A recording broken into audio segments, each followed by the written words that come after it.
உங்கள் நாட்கள் புதிதாகும் என்கிற இந்த நிகழ்ச்சிக்கு உங்களை வரவேற்றுக் கொள்வதில் நாங்கள் ஆண்டவராகிய இயேசுவின் நாமத்தினால மகிழ்ச்சி அடைகிறோம். கர்த்தர் நல்லவர், அவர் உங்களோட வாழ்க்கையில் ஒரு அதிசயத்தை செய்வார். ஆமென். இன்றைய நாளில் தேவனுடைய ஒரு வார்த்தையை வாசித்து நாங்கள் ஜெபிப்போம். ரோமர் 7வது அதிகாரம் 24வது வசனம். நிர்பந்தமான மனுஷன் நான், இந்த மரண சரீரத்தினின்று யார் என்னை விடுதலை ஆக்குவார்? நிர்பந்தமான மனுஷன் நான், யார் இந்த மரண சரீரத்திலிருந்து என்னை விடுதலை ஆக்குவார் என்று சொல்லி இந்த வசனம் சொல்லுகிறது. உங்களோட வாழ்க்கையில் அநேக நிர்பந்தங்கள் இருக்கலாம். கணவனை குறித்து ஒரு நிர்பந்தமான ஒரு வாழ்க்கை நேரம். கணவனை நீங்கள் இழந்திருந்தா இனி எப்படி நான் குடும்பத்தை நடத்துவேன், பிள்ளைகளை நான் எப்படி நடத்துவேன் என்று சொல்லி ஒரு நிர்பந்தம். எனக்கு எதுவும் தெரியாதே, என்னிடம் ஒன்றும் இல்லையே, நான் என்ன செய்யக்கூடும் என்று ஒரு நிர்பந்தமான சூழ்நிலை உங்களோட வாழ்க்கையில் இருக்கலாம். ஒருவேளை உங்களோட பிள்ளைகளுடைய படிப்பு காரியத்தை நிமித்தம் பணம் தேவையாக இருக்கலாம். அதன் நிமித்தம் ஒரு நிர்பந்தம் உங்களோட வாழ்க்கையை அழுத்தி கொண்டிருக்கலாம்.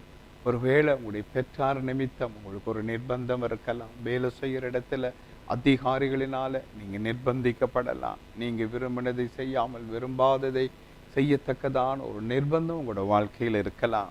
உங்களுடைய எதிர்காலத்தை குறித்த ஒரு பயம் நிர்பந்தத்தில் கலந்திருக்கலாம். பலவிதமான சூழ்நிலைகள் உங்களோட வாழ்க்கையில் மாறி மாறி வருவதனால நீங்கள் நிர்பந்திக்கப்பட்ட ஒருவராக இருக்கிறீங்க. நாம் விரும்பினதை செய்யாமல் விரும்பாததை செய்கிறேன், ஏனென்றால் நான் ஒரு நிர்பந்திக்கப்பட்ட மனுஷனாக இருக்கிறேன், மனுஷியாக இருக்கிறேன், ஒரு பிள்ளையாக இருக்கிறேன். நான் படிக்க விரும்புகிறேன். என்னுடைய நெருக்கம், என்னுடைய சூழ்நிலை நிர்பந்தத்தின் நிமித்தம் என்னால் தொடர்ந்து படிக்க முடியலை. என்னுடைய பெற்றாருக்கு உதவி செய்ய விரும்புகிறேன், அவங்கள பார்க்க விரும்புகிறேன். என்னுடைய குடும்ப சூழ்நிலை நிர்பந்தத்தின் நிமித்தம் என்னால் அதை செய்ய முடியாமல் நான் தவிக்கிறேன். இரவு முழுவதும் அழுது கொண்டு இருக்கிறேன். யாரிடம் எதையும் சொல்ல முடியாத நிலையில் எனக்குள்ளே நான் தவித்து கொண்டிருக்கிறேன். சில விதமான சூழ்நிலைகள், பாவங்கள் அல்லது தவறுகள் அல்லது குறைவுகள் ஏதாவது உங்களோட வாழ்க்கையில நீங்க செய்யும் போது அதை வெளியில சொல்ல முடியாது, சொன்னா பிரச்சனையாகிவிடும் இந்த காரியத்தை என்று சொல்லி ஒரு நிர்பந்தமாக இருக்கிறீங்க. நித்திர கொள்ள முடியலை. நித்திர கொள்ளும் போது பயத்தில் எழும்புறீங்க. அந்த காரியம் உங்களுக்கு ஞாபகம் வருகிறது. அது உங்களை நிர்பந்திக்கிறது. ஒரு பிளாக்மெயில் பண்றது போல, உங்களை யாரோ துரத்துறது போல, யாரோ உங்களை நிர்பந்திக்கிறதை நீங்க உணர்கிறீங்க, பயப்படுகிறீங்க. உங்கள் கணவன்கிட்ட சொல்லக்கூடாமல் இருக்கலாம், உங்கள் மனைவி கிட்ட சொல்லக்கூட முடியாததாய் அது இருக்கலாம், அல்லது உங்களோட பிள்ளைகளோட பகிர்ந்து கொள்ளக்கூடாதா இருக்கலாம், அல்லது உங்களுடைய நண்பர்கள்ட்ட கூட சொல்ல முடியாத ஒரு நிர்பந்தத்தில் நீங்கள் இருக்கலாம். நீங்கள் எப்படிப்பட்ட நிர்பந்தத்தில் இருந்தாலும், நான் நிர்பந்தமான மனுஷன், என்னை இந்த மரண சரீரத்தில் நின்று விடுதலையாக்குறவர் யாரென்று வேதம் கேட்கிறது. ஆண்டவராகிய இயேசு கிறிஸ்து அப்படிப்பட்டவர்களை விடுதலையாக்க வல்லவர் என்று வேதம் சொல்லுகிறது. ஆதலால் இயேசு உங்களை விடுவிப்பார். நீங்க எப்படிப்பட்ட நிர்பந்தத்தில் இருந்தாலும், சில நேரம் ஒரு ஆள்கிட்ட கடன் வாங்கி இருக்கலாம், நீங்க ஒரு குறிப்பிட்ட தொகையை, அது நீங்க சொன்ன அந்த குறிப்பிட்ட நாட்களுக்குள்ள திருப்பி செலுத்த முடியாம கஷ்டப்படலாம். அதன் நிமித்தம் அந்த கடன் கொடுத்த மனுஷன் அல்லது அவர்கள் உங்களை நிர்பந்தப்படுத்தி கொண்டு இத்தனை நாளைக்குள்ள தர வேண்டும், இத்தனை மாதத்துக்குள்ள தர வேண்டும், உடனே தர வேண்டும், அப்படி செய்ய வேண்டும், இப்படி செய்ய வேண்டும் என்று சொல்லி அவர்கள் உங்களை நிர்பந்திக்கலாம். இப்படிப்பட்ட நிர்பந்தங்களுக்குள்ள இருக்கிற உங்களுக்கு இயேசு அந்த நிர்பந்தத்திலிருந்து உங்களை விடுதலை ஆக்கி சொந்தரமாய் வாழ வைக்கிற தெய்வம் இயேசு. இயேசு உங்களை நேசிக்கிறார். இயேசு உங்களை அன்பா இருக்கிறார். இயேசு உங்களை பிரியமா இருக்கிறார். உங்களுடைய நிர்பந்தத்திலிருந்து உங்களை உண்மையாகவே வெளியே கொண்டு வரக்கூடிய ஒரே தேவன் இயேசு மாத்திரம்தான். இயேசு எந்த நிர்பந்தமான சூழ்நிலைகளில் இருந்தும் உங்களை விடுவிக்க வல்லவராக இருக்கிறார். ஏனென்றால் அவர் சொல்ல ஆகும், அவர் கட்டளையிட நிற்கும். அவருக்கு முன்னே ஒரு தேவன் இருந்ததும் இல்லை, அவருக்கு பின்னே ஒரு தேவன் இருக்க போவதும் இல்லை. அவர் அல்பா, அவர் ஒமேகா, அவர் ஆதி, அவர் அந்தம், அவர் முந்தினவர், அவர் பிந்தினவர், சர்வத்தையும் அவர் உண்டாக்குன சர்வ வல்லமையுள்ள தேவன். அவர் தமக்கு சொந்தமானதிலே பூமியிலே வந்தார். அவருக்கு சொந்தமானவர்கள் அவரை ஏற்றுக்கொள்ளவில்லை என்று வேதம் சொல்லுகிறது. நீங்க இந்த இயேசுவை ஏற்றுக்கொள்ளுகிறீங்களா? உங்களோட உள்ளத்துல உங்களுடைய தெய்வமாக அவரை விசுவாசிக்க முடியுமா? அவரை நம்ப முடியுமா? அப்படி நீங்க செய்யும் போது அவர் உங்களை சகல நிர்பந்தங்கள்ல இருந்தும் விடுவிக்க வல்லவராக இருக்கிறார். அது ஒருவேளை பிசாசின் வெள்ளி சூனியங்கள்னால, மந்திரங்களினால நீங்க தாக்கப்பட்டு கொண்டிருக்கலாம். சில வியாதிகள் உங்களுக்கு மரணத்தை தரும் என்று சொல்லி சொன்னதுனால உங்களுக்கு வாழ விருப்பம், சாக விருப்பம் இல்லை. ஆனா வியாதியோ உங்களை கொல்லும்படி நிர்பந்தித்து கொண்டிருக்கிறது. இயேசுவால் சுகமாக்க முடியாத வியாதி என்று ஒரு வியாதியுமே கிடையாது. இயேசு உடைய தழும்புகளினால் நீங்க சுகமாவீர்கள் என்று வேதம் சொல்லுகிறது. உங்களோட வாழ்க்கை நிர்பந்தத்துக்கு என்னதான் பெயர்? அது எப்படிப்பட்ட நிர்பந்தம்? அது எப்படிப்பட்ட நிர்பந்தமாய் இருந்தாலும் ஆண்டவராகிய இயேசு கிறிஸ்து அந்த நிர்பந்தத்தில் இருந்து உங்களை விடுவிக்கும்படி தன் கருத்தை இன்றைய நாளில் நீட்டுகிறார்.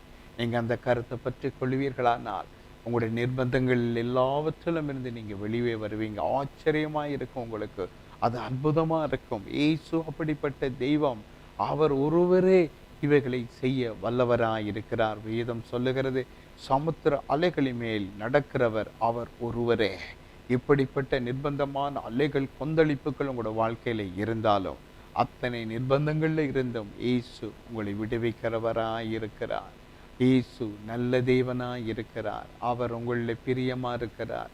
உங்களை எப்படியாவது இந்த நிர்பந்தத்திலிருந்து வெளியே கொண்டு வர வேண்டும் என்றே அவர் அவர் ஆவலாய் காத்திருக்கிறார். நீங்க அவருடைய கருத்தை பிடித்து கொள்வீர்களானால் வெளியே வருவது மிக சுலபமாய் இருக்கும். இந்த நிர்பந்தமான மனுஷன்டா என்ன அர்த்தம் என்றா, ஒரு மனுஷன் சகல சூழ்நிலைகளினாலும் நிர்பந்தத்துக்குள்ள வருகிறான். குடும்ப சூழ்நிலையா இருக்கலாம், வேலெடுத்து சூழ்நிலையா இருக்கலாம், சொந்த பந்த உறவுகள் சம்பந்தமான சூழ்நிலையா இருக்கலாம். எதுவானாலும் அவன் விரும்பினதை செய்ய முடியாதபடி ஒரு நிர்பந்திக்கப்படுகிறான். சிலர் தங்களுடைய பண தேவைகளுக்காக அதிக நேரம் வேலை செய்கிறார்கள். கஷ்டமா இருக்குது, அவங்களால முடியாம இருக்கிறது. ஆனாலும் நிர்பந்தத்தை நிமித்தம் எப்படியாவது இதை செய்ய வேணும். ஒரு வீடு வாங்க வேணும், ஒரு வாகனம் வாங்க வேணும், ஒரு குறிப்பிட்ட பொருள் வாங்க வேணும் வீட்டுக்கு. அதற்காக நிர்பந்திக்கப்பட்ட வேலைகளை அவர்கள் செய்கிறார்கள். நிர்பந்தமான சூழ்நிலைகளுள் அகப்பட்டு தவிக்கிறார்கள். யார் என்னை விடுதலை ஆக்குவார் என்று வேதம் கேட்கிறது போல மரண சரீரத்தில் இருந்து, அதாவது வியாதி வந்து மனிதனை கொல்ல பார்க்கிறது, அழிக்க பார்க்கிறது, மனிதனை செயலிழக்க பண்ண பார்க்கிறது. ஆனா மனிதன் வாழ விரும்புகிறான், நடக்க விரும்புகிறான், ஓட விரும்புகிறான்.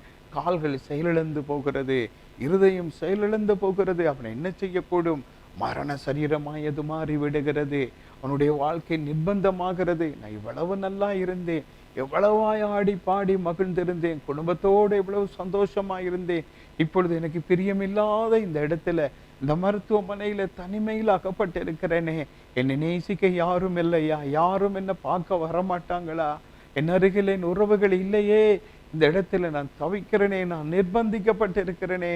நான் எவ்வளவோ கனவுகள், எவ்வளவோ ஆசைகள், எவ்வளவோ திட்டங்களை என் வாழ்க்கையில வைத்திருந்தேனே. இப்பொழுதோ எல்லாம் அழிந்து போய்விட்டதே. நான் நிர்பந்திக்கப்பட்டிருக்கிறேனே. இந்த நிர்பந்தம் எனக்கு விருப்பமில்லை. நான் மரிப்பது எனக்கு பிரியமில்லை. ஆகவே ஆண்டவரே என்னை விடுதலையாக்கும் இந்த நிர்பந்தத்திலிருந்து என்று நீங்க கேட்டு பாருங்க. இந்த இயேசு கிறிஸ்து என்று உங்களை விடுவிக்க வல்லவரா இருக்கிறார். வாழ்க்கையின் பிரச்சனை காரணமாக, சில தவறுகளின் நிமித்தமாக வாழ்க்கை கசந்து நீங்க இன்றைய நாளில் ஓடுகிற ஒரு நபரா இருக்கலாம். இந்த ஓட்டத்தின் நிமித்தம் நீங்க தற்கொலை செய்து கொண்டால் நல்லமென்று கூட நீங்க நினைக்கலாம். ஆகவே தற்கொலை செய்தால் நான் நல்லது, நான் மரித்தால் நல்லது, வாழுவது எனக்கால் முடியவில்லை என்று சொல்லி ஒரு தற்கொலை செய்வதை ஒரு நிர்பந்தமா நீங்க வச்சிருக்கலாம். ஆனா நீங்க தற்கொலை செய்யக்கூடாது. இந்த தற்கொலையில இருந்து உங்களை விடுவிக்க இயேசு வல்லவரா இருக்கிறார். அந்த நிர்பந்தத்திலிருந்து விடுதலையாக்கி உங்களை மாற்ற இயேசு வல்லவரா இருக்கிறார். ஒரு முறை ஒரு சகோதரி ஒரு வாழ்க்கையில ஏற்பட்ட ஒரு வேதனை நிமித்தம் மரித்து விடும்படியாய், அவர்கள் தற்கொலை செய்யும்படியாய் ஒரு குறிப்பிட்ட மலை பகுதி இருந்தது. அதிலிருந்து கீழே குதித்தால் கீழே போகிற ட்ரெயினிலே அவர்கள் மின்சார ட்ரெயின் போகிறதாம். அதிலே குதித்து விட்டால் அப்படியே மரித்து போகலாம் என்று சொல்லி, தான் மரித்து போனால் நல்லதென்று சொல்லி அவர்கள் அந்த குறிப்பிட்ட இடத்துக்கு வந்தார்களாம். வரும்போது ஏற்கனவே அந்த இடத்துல அநேகர் தற்கொலை செய்யும்படி அந்த இடத்தை தெரிந்து கொண்டு அப்படி செய்தார்களாம். இது சைனாவிலே நடந்த ஒரு உண்மை சம்பவம், பல வருஷங்களுக்கு முன்பே. அப்பொழுது அந்த சகோதரி தற்கொலை செய்யும்படி இந்த இடத்துக்கு வந்தபோது அதிலே ஒரு பேர் போட்டு அதுக்குள்ள ஒரு முகவரி போட்டு எழுதியிருந்ததாம், நீங்கள் தற்கொலை செய்யும்படி இந்த இடத்துக்கு வருவீர்களானால் என்னை ஒரு விசை வந்து வீட்டிலே சந்தித்துவிட்டு போய் நீங்கள் தற்கொலை செய்யலாம் என்று அந்த பேர் முகவரியை எடுத்துக்கொண்டு இந்த தற்கொலை செய்ய வாழ்க்கை கசந்து தற்கொலை செய்ய வந்த இந்த மகள் அந்த வீட்டுக்கு போனாங்களாம். வீட்டுக்கு போகும்போது ஏன் இப்படி எழுதினீங்க என்று கேட்டபோது அவங்க சொன்னாங்களாம், நானும் தற்கொலை செய்யும்படி இந்த இடத்துக்கு வந்திருந்தேன் ஒரு நாள். அந்த நாளிலே ஆண்டவராகிய இயேசு கிறிஸ்து நான் தற்கொலை செய்யாதபடி என்னை தடுத்தார். இப்பொழுது நான் வாழுகிறேன். நான் அநேகருக்கு ஆண்டவராகிய இயேசு கிறிஸ்துவை சொல்லுகிறேன்.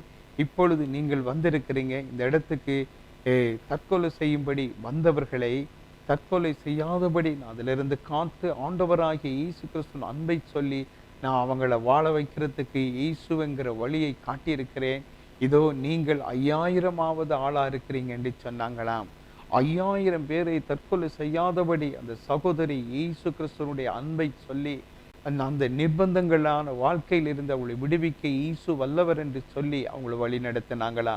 அதே போல இன்றைய நாளில் நீங்கள் இப்படிப்பட்ட நிர்பந்தத்தை நிமித்தம் தற்கொலை செய்யலாம், மரித்து போனால் நல்லது, ஏதாவது ஒரு வழியில கையாளலாம் என்று வந்திருக்கிற உங்களை அந்த நிர்பந்தத்திலிருந்து ஆண்டவராகிய இயேசு கிறிஸ்து இன்றைய நாளில் விடுவிக்கிறார். இயேசுவே எனக்குள்ளே வாரும், இந்த நிர்பந்தத்திலிருந்து என்னை விடுதலையாக்கும் ஆண்டவரே என்று சொல்லி நீங்க கேளுங்க. நான் உங்களுக்கு ஜெபிக்க போறேன். ஆண்டவராகிய இயேசு கிறிஸ்து இந்த நிர்பந்தத்திலிருந்து உங்களுக்கு விடுதலை தருவார். ஆமென். பிதாவே, உம்முடைய அன்பு குமாரன் இயேசுவின் நாமத்தினால ஜெபிக்கிறேன். இந்த செய்தியை கேட்டுக்கொண்டு இயேசுவை எனக்குள்ளே வாரும், இந்த நிர்பந்தத்தில் இருந்து என்னை விடுதலையாக்கும் என்று கேட்கிற ஒவ்வொரு சகோதர சகோதரிகளுக்காய் நான் ஜெபிக்கிறேன் ஆண்டவரே.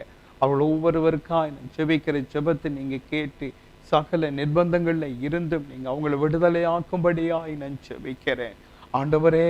பாவம் நிர்பந்திக்கிறது, வியாதி அவர்களை நிர்பந்திக்கிறது, பண பிரச்சனை, கடன் பிரச்சனை நிர்பந்திக்கிறது, குடும்ப பிரச்சனை நிர்பந்திக்கிறது, வேலெடுத்து பிரச்சனை, பெற்றார் உறவுகள் சம்பந்தமான பிரச்சனை, சமுதாய பிரச்சனைகள் அவர்களை நிர்பந்திக்கிறது. வாழ முடியாதபடி தவிக்கிற இந்த பிள்ளைகளுக்குள்ள ஆண்டவரே நீங்க பிரவேசித்து சகல நிர்பந்தங்கள்ல இருந்தும் இயேசுவே நீங்க அவர்களை விடுவீங்க. இதோ நான் அவர்களுக்காய் ஜெபிக்கிறேன். அவருடைய வாழ்க்கையில் இருக்கிற சகல நிர்பந்தங்களும் இயேசுவின் நாமத்தில் நிர்மூலமாகும்படி கட்டளை கொடுக்கிறேன். சகல நிர்பந்தங்களை உடைத்து அந்த நிர்பந்தங்களிலிருந்து அவர்களை வெளியே எடுத்து அவர்களுக்கு சுதந்திரத்தை என் தேவன் கட்டளையிடும்படியாய் நான் ஜெபிக்கிறேன். ஒவ்வொரு நிர்பந்தத்திலையும் சிக்கி தவிக்கிற பிள்ளைகள் ஒவ்வொருவரையும் கர்த்தராகிய இயேசு கிறிஸ்து தம்முடைய ஆணைகள் பாய்ந்த கரத்தை நீட்டி அவங்களை தூக்கி அந்த நிர்பந்தத்திலிருந்து விடுதலையாக்கி அவங்களை நீங்க வாழ வைக்கும்படியாய் நான் ஜெபிக்கிறேன். அவங்களுடைய ஆத்மா விலையேறப்பட்டது, தேவன் அவர்களை பாதுகாக்க வேண்டும் என்று ஜெபிக்கிறேன். சகல நிர்பந்தங்கள்ல இருந்து விடுதலையாக்கி அவர்களுக்கு சமாதானமும் சந்தோஷமும் ஆறுதலும் பலனும் ஜீவனும் கொடுத்து இயேசு கிறிஸ்துவை ஆசீர்வதிக்கும்படி ஜெபிக்கிறேன். இயேசுவின் நாமத்தில் நன்றி சொல்லி ஜெபிக்கிறோம் பிதாவே, ஆமென். அருமையானவர்களே, ஆண்டவர் நம்முடைய ஜெபத்தை கேட்டிருக்கிறார். ஆண்டவராகிய இயேசு கிறிஸ்து உங்களுடைய எல்லா நிர்பந்தங்களிலிருந்தும் உங்களை விடுதலையாக்கி காப்பார். உங்களுடைய நாட்கள் புதிதாகும்.